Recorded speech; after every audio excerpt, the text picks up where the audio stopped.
4 steps to good communication. Here's number 1. First of all, words can work miracles. That's why communication is so important. Words can work miracles. Words are powerful. Words are almost godlike. In fact, ancient script says the Word was God. God was the Word. Wow, words and God. In the beginning, Jehovah God spoke and said what? Let there be light. And what?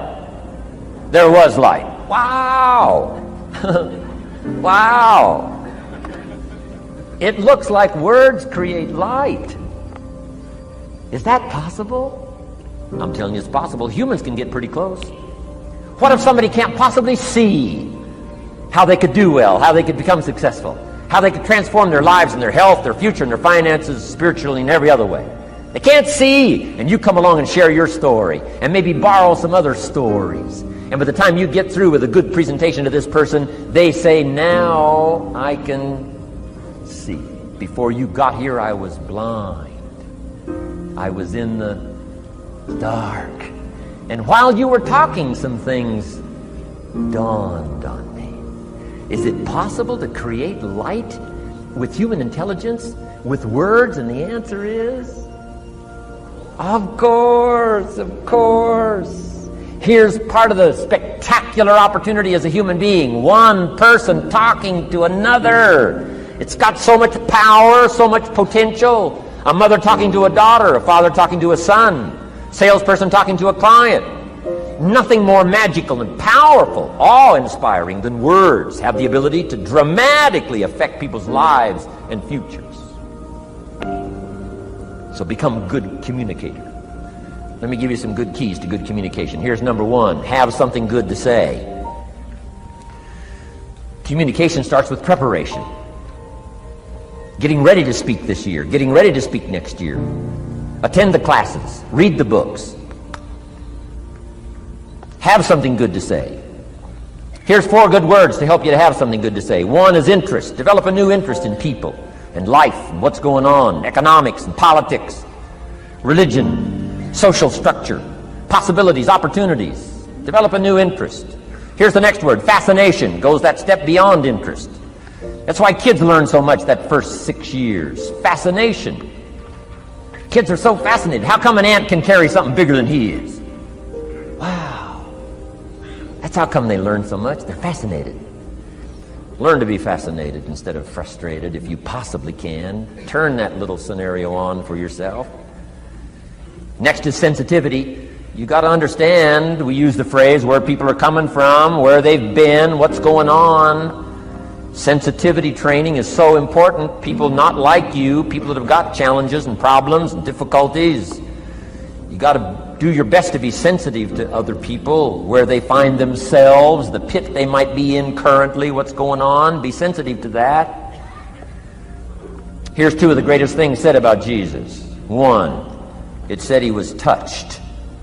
He was touched by where he found some people. He was touched by the misery he found some people in. He was touched. He was touched. And here's the other word. He was moved, it said. He was moved, touched and moved.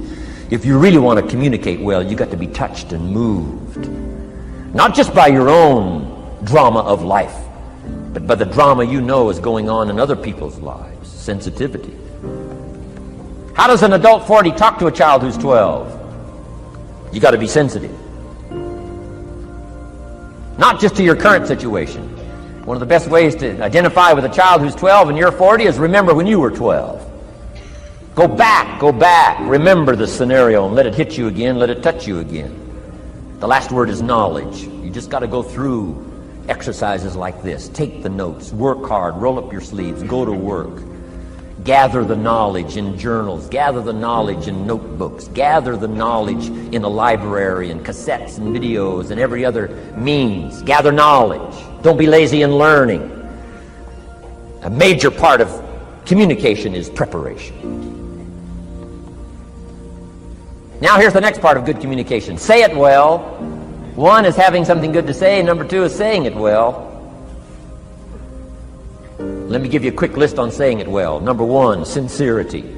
Best place to start if you want to communicate well is let your sincerity show. Next is repetition, the mother of skill. I've been at this 33 years. Somebody says, well, you give a pretty good seminar. I should. 33 years? 33 years! Repetition.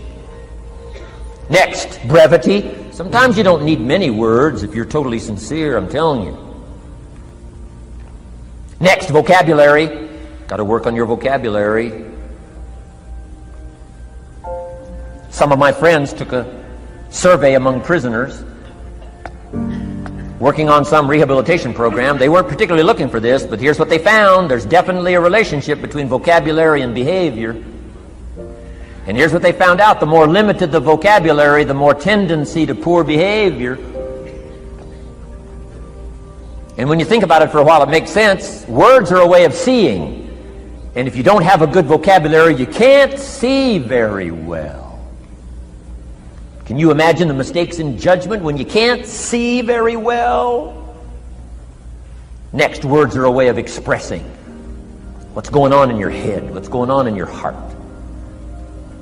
What if you can't see well and you can't express well? You can imagine the tragic scenario of 5 years of that, 10 years of that, 20 years of that showing no improvement. Behavior now becomes a major problem.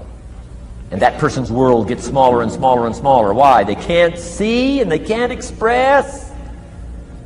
And finally, they don't need much bigger place than a 10 by 12 cell. Their world is so small anyway, don't need much bigger place. I'm asking you to stretch your vocabulary. I used to put words up on a 3 by 5 card. I drove a lot back in those days, but at the end of the day, I'd mastered 2 or 3 words. Why not learn a word a day?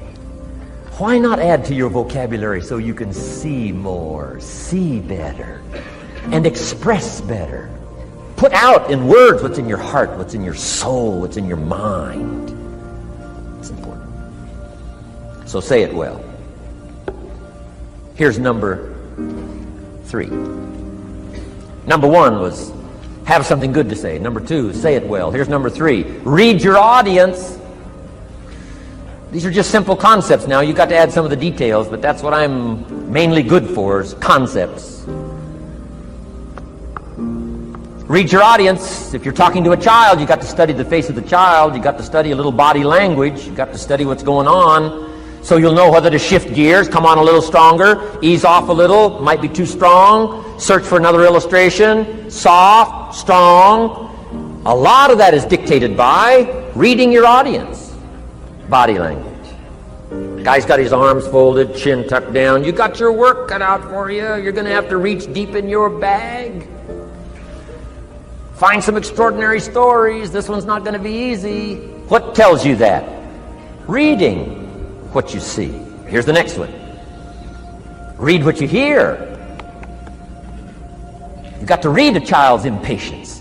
Kids don't mind telling you whether they're bored or impatient. Kids' attention span is short. Doesn't last long. You got to get it said. You start talking to a child, 30 seconds they say, how long is this going to take? Whoa. Read. Listen. Listen for the response. Now you'll know whether to shift gears, change your language, find a new illustration, soften, stronger. Read your audience. Read what you see, read what you hear. And here's one of the most important. Read what you feel. Now, women are probably better at this than men when it comes to picking up emotional signals. Men, they can see, and men, they can hear. But it takes a little training for a man to pick up those emotional signals that are so important so you don't say the wrong stuff. Because it's so easy to make a mistake in language. What if you meant to say to someone you care about? What if you meant to say, what's troubling you? And instead you said, what's wrong with you? Communication. So read the emotional signals. If we could learn from the women on this emotion. Women have this uncanny antenna picking up this stuff. Read. Pick up the signals. Don't ignore the signals. Develop this personal development scenario, communication, financial independence, and all the rest. Now here's the last part, intensity. Words mixed with emotion. Words mixed with hate. Words mixed with love. Words mixed with faith. Words mixed with courage. That's what's powerful.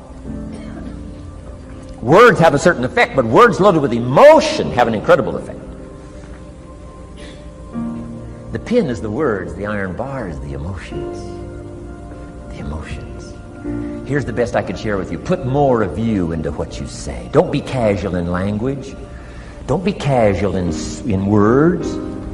Casualness leads to casualties on the freeway and in communication. Don't be lazy in learning good communication. And put more of you. Now here's the last thought. The emotions must be measured. It can't be too much for the occasion if it's not called for. In leadership we teach, don't shoot a cannon at a rabbit. It's effective, but you've got no more rabbit. So here's some of the most powerful scenario in communication. Here it is. Well-chosen words mixed with measured emotion. The basis of affecting people with good communication. Well-chosen words mixed with measured emotion. And one last point on communication. The more you care, the stronger you can be.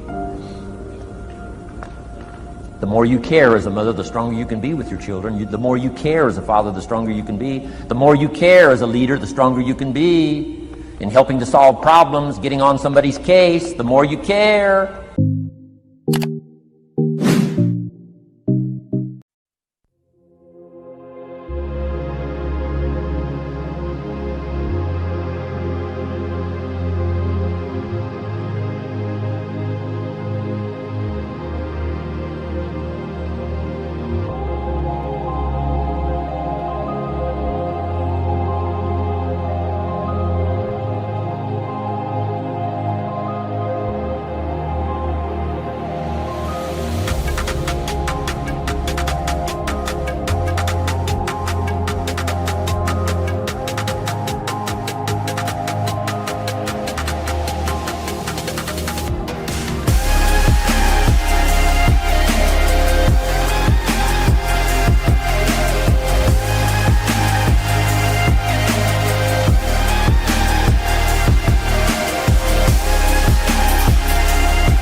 Chẳng được quên khi cơn mưa đêm lại về.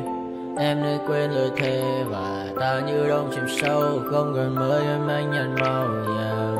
Em chỉ cần mơ đâu em bay. Chỉ còn là những cơn mưa vô giá. Cho bên mưa em không mơ anh. Anh một đêm mơ. Chỉ cần bên em không được cần nhớ. Và chỉ có em không muốn nhớ. Và người ta bên nhau như ngã tớ. Muốn nhớ về say em chỉ có mấy em ở đây. Và anh như muốn chết đi nhưng không muốn em mơ mày. Tình yêu làm cho ta đau đầu. Cùng em như làm hâm mộ. Anh như đeo mong cầu. Và mưa bên em ngủ sầu. Chào các bạn mai em mơ. Chỉ có bên em nhưng là khó mơ. Mà đã ra em muốn bên ai. Anh không mong gì hơn. Chỉ mong em sẽ ở đây ôm anh thật gần. Anh chỉ mong đôi ta được có nhau. Mà đừng em đâu anh bỏ em. Một đêm bên anh có em. Ta sẽ trao nhau môi hôn thật sâu. Ôm anh.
head, I fear that the thoughts build up until I can't hear, that my mind fills up into a creature, and it haunts me somewhere much deeper.